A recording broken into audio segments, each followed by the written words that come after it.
Hey guys, welcome back to Squishy Sundays. I hope you had an awesome week. I just wanted to say thank you for those of you that actually take the time to watch this. I really appreciate it. I've gotten some really good feedback from a lot of you saying like, oh, this episode was my favorite and keep doing this, keep doing that.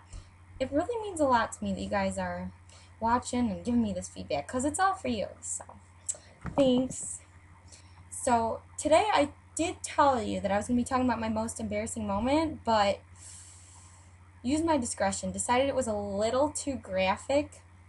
So, false advertising, sorry. Today I'm going to be talking about another topic though that's going to be just as good as my old one. Hobos on the train.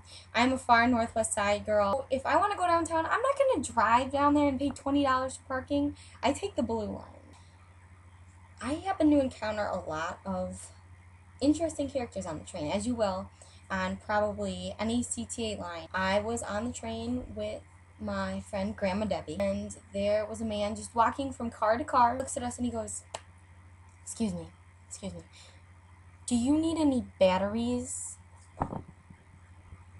Do I need any batteries?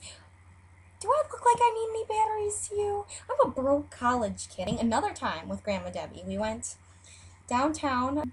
We encountered this strange man, and we were kind of in the back of the car. He's sitting a few seats, off to the side of us in the front, and he has a Gatorade bottle that's like 2/3 empty, and then he has this empty orange juice bottle, and he's sitting there playing like a mad scientist with these two bottles.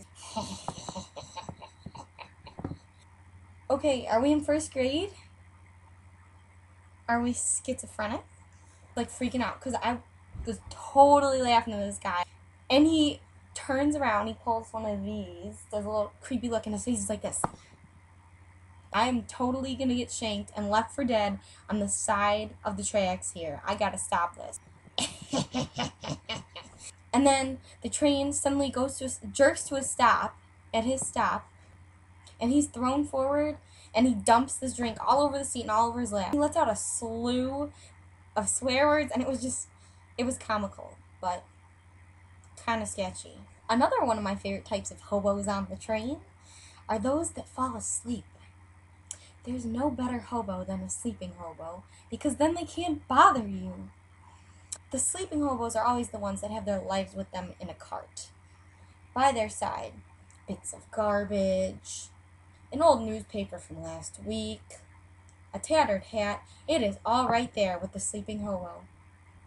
I've always been tempted to just sneak up and maybe like hesitantly maybe touch the little edge of the pile of stuff, but I've never had the guts to do that, because God only knows what kind of diseases you could get off there.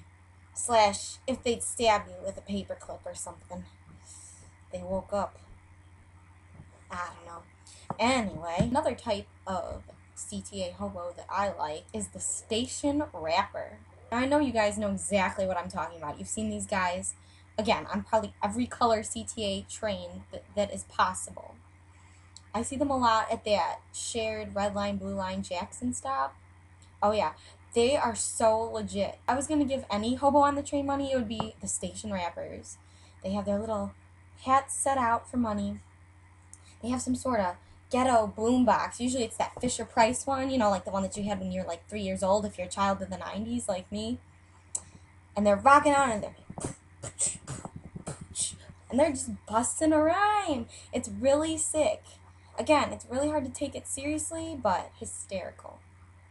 My final story about CTA hobos is one that has touched my life forever. Now, you guys know what kind of creeper magnet I have. I constantly tell you stories about these randoms that pop up in my life and scare the hell out of me. Well, this guy was waiting outside the Clark and Lake stop and just chilling, eating a sandwich, and I look over and I'm like, the hell? How did a homeless guy manage to get a sandwich? He's homeless, right? Someone was clearly feeling generous that day. And he's sitting there chilling, eating a sandwich, and of course, it's filthy, it's downtown, there's a ton of pigeons just going at whatever nasty grime they can pick off the sidewalk.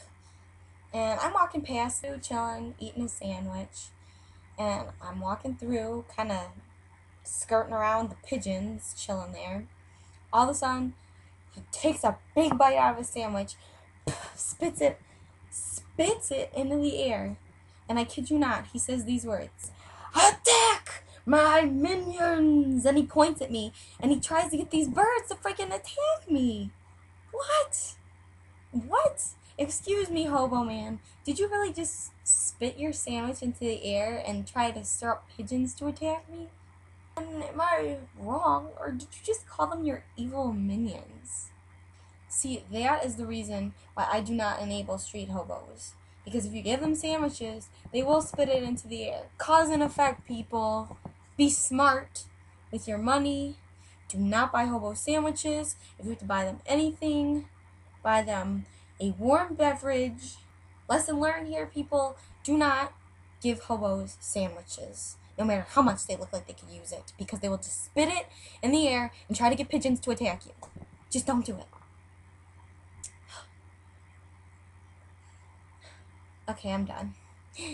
Anyway, hope you enjoyed this episode and have a fantastic week. I'll see you guys next Sunday. Bye.